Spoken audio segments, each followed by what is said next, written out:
اعوذ باللہ من الشیطان الرجیم، بسم اللہ الرحمن الرحیم۔ دوستو، اس سے پہلی ویڈیو میں نے بیان کیا تھا آیت نمبر 102 کو۔ وہ ہمارا موضوع یہ تھا کہ مسلمانوں، اے ایمان والو، اللہ سے ڈر جاؤ جیسا کہ اللہ سے ڈرنے کا حق ہے۔ اسی کی سورۃ عمران کی آیت نمبر 103، اسی کے آگے والی آیت جو ہے وہ میں ابھی بیان کر رہا ہوں آپ دوستوں سے۔ اس میں اللہ تعالیٰ نے ہمیں کیا ارشاد فرمایا؟ وَتَعْتَصِمُوا بِحَبْلِ اللَّهِ جَمِيعًا وَلَا تَفَرَّقُوا وَاذْكُرُوا نِعْمَةَ اللَّهِ عَلَيْكُمْ إِذْ كُنْتُمْ أَعْدَاءً فَأَلَفَ بَيْنَ قُلُوبِكُمْ فَأَصْبَحْتُمْ بِنِعْمَتِهِ إِخْوَانًا وَكُنْتُمْ عَلَى شَفَا حُفْرَةٍ مِّنَ النَّارِ فَأَنقَذَكُم مِّنْهَا كَذَلِكَ يُبَيِّنُ اللَّهُ لَكُمْ آيَاتِهِ لَعَلَّكُمْ تَهْتَدُونَ۔ اللہ تعالیٰ نے ہمیں اس میں ارشاد فرمایا کہ سب مل کر اللہ کی رسی کو مضبوطی سے تھام لو، ولا تفرقوا، تفرقہ مت ڈالو۔ جتنے مسلمان ہو سب مل کر اللہ کی رسی کو پکڑ لو، اسے تھام لو، تفرقہ مت ڈالو۔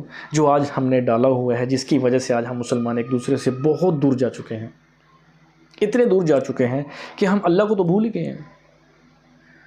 ہم یہی سوچنے لگ گئے ہیں کہ اس مسجد میں میری عبادت قبول ہونی ہے، اس میں نہیں ہونی ہے۔ بھائی مسجدیں اللہ کا گھر ہیں، ہمارے اپنے تھوڑی ہیں۔ مسجد تو اللہ کا گھر ہے، جس مسجد میں بھی جائیں اسے اللہ کا گھر سمجھ کر جائیں۔ اللہ نے کہا تفرقہ مت ڈالو۔ کوئی آج دیکھیں دیوبند ہے، کوئی بریلوی ہے، کوئی اہل حدیث، کوئی وہابی، کوئی شیعہ، کوئی کون کوئی فلاں، کوئی کیا۔ ارے نہیں میرے بھائی، اللہ تعالیٰ نے سورۃ رحمان میں ہمارا کیا نام رکھا ہے؟ کل مسلمین اخوان، تم مسلمان آپس میں سب بھائی ہو۔ آج ہم خود ایک دوسرے کو توڑ رہے ہیں، مار رہے ہیں، تو آج دیکھ لیں دنیا میں جتنا ظلم و ستم مسلمان پر ہو رہا ہے اتنا کسی پہ بھی نہیں ہو رہا۔ کیوں ہو رہا ہے؟ کیونکہ ہم خود ایک دوسرے کے دستوں گرباں ہیں۔ ہمیں مارنے کے لیے ہم خود ہی کافی ہیں، کسی دوسرے کی تو ضرورت ہی نہیں ہے۔ ہمیں مسلمانوں کو مارنے کے لیے ہم خود کافی ہیں، ایک دوسرے کو مارنے کے لیے کسی دوسرے کی ہمیں ضرورت نہیں ہے۔ اور آگے سنیے اللہ تعالیٰ نے کیا اس آیت میں کیا ترجمہ سنیے گا؟ پھوٹ مت ڈالو، تفرقہ مت ڈالو۔ اللہ کا احسان اپنے اوپر یاد کرو کہ جب تم آپس میں دشمن تھے، پھر تمہارے دلوں میں اللہ نے الفت ڈال دی۔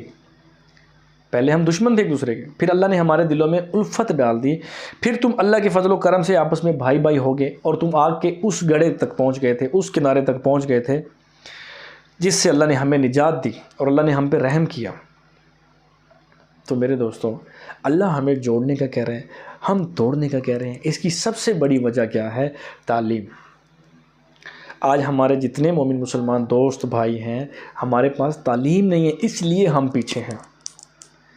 ہمیں بزنس کا کہا جائے تو ہم دنیا تو چھوڑیں، دنیا کے آخری کونے تک چلے جاتے ہیں کہ بزنس کرنا ہے۔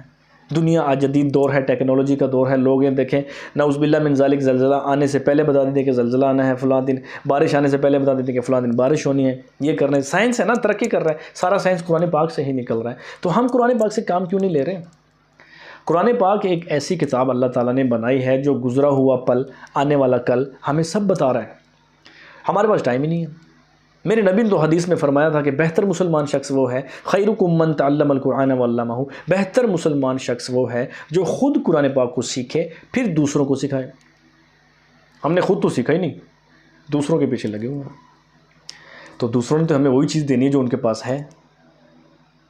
اب جو بندہ عربی میں 1 سے 10 تک گنتی کو نہیں سمجھ سکتا، وہ قرآن پاک کیا خاک سمجھے گا؟ قرآن پاک تو الف سے لے کر الحمد سے لے کے والناس تک سارا ہی عربی میں ہے۔ قرآن پاک تو عربی میں اللہ نے اتارا ہے، پھر عربی کی ہمیں کیسے سمجھ آئے گی؟ اب بابا آدم علیہ السلام کو اللہ نے درخت سے منع کیا تھا، اللہ تک نہ شجر، آدم علیہ السلام کو اللہ نے روکا شجر کے پاس مت جانا۔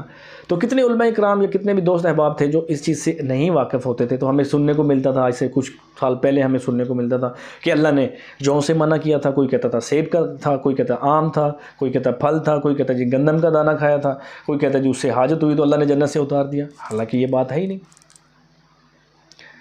اللہ نے تو درخت سے منع کیا تھا۔ تو موضوع تو ہمارا یہ ہے نا کہ اللہ کی رسی کو مضبوطی سے تھام لو اور تفرقہ مت ڈالو۔ تو میرے بھائیوں، میری ہاتھ جوڑ کے آپ سب دوستوں سے، مسلمان بھائیوں سے یہ اپیل ہے کہ خدا را ہمارے گھروں میں، پڑوس میں، ہمارے گھر کے ساتھ جو مسجد بنی ہوئی ہے اس میں ہم نماز نہیں پڑھتے ہیں، چوتھے محلے میں جا کے ہم نماز ادا کرتے ہیں کہ یار یہاں قبول نہیں ہونی، وہاں قبول ہونی ہے، وہ ہمارے فرقے کی ہے، تو پھر اس سے ٹکٹ بھی لے لو، اس سے یہ بھی کہہ دو کہ مجھے جنت کا ٹکٹ بھی لکھ کر دے دے کہ میں یہاں آؤں گا تو میری نماز قبول ہونی ہے، مجھے جنت ملے گا، ویسے تو مجھے جنت ملنی نہیں ہے۔ ارے جنت کا وعدہ تو اللہ سے ہے، وہ تو اللہ نے دینی ہے ہمیں، جنت تو اللہ نے کے ہاتھ میں ہے نا۔ یہ تو حقوق العباد کا تو حساب ہم نے دینا ہے نا، حقوق اللہ تو اللہ نے معاف کرنا ہے، حقوق العباد تو ہمارے اوپر لاگو ہے نا۔